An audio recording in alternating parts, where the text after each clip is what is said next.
A rescue effort in the central Ukrainian city of Krievi has just wrapped up following a wave of Russian missile strikes overnight. Local officials say 5 civilian sites were hit, including a residential building, killing at least 11 people and wounding dozens more. Ukrainian President Volodymyr Zélenski posted this video to his Telegram page.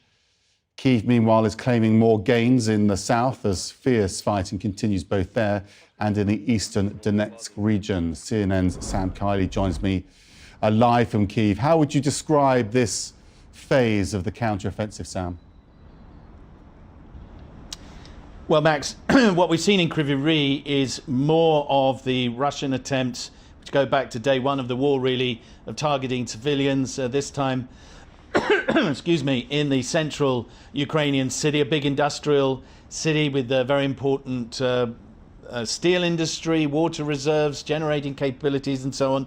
But it's a residential building that was targeted, 11 dead, 2 dozen injured, in yet another civilian catastrophe. This all going on whilst the Ukrainians, I think we could safely say now, are prosecuting a counter-offensive with significant increase in their attempts to break through the Russian lines in the south of the country between Zaporizhia and the city of Donetsk, the latter being Russian held.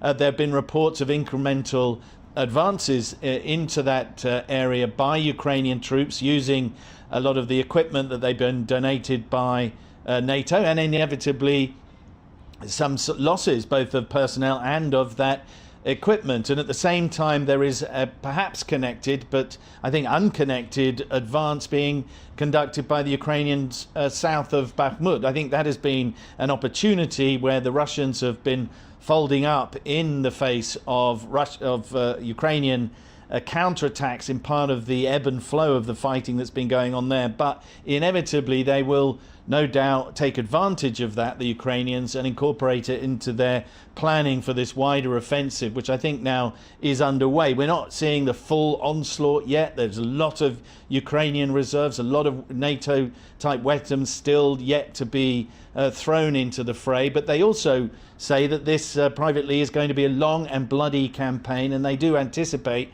very significant casualties on both sides, Max.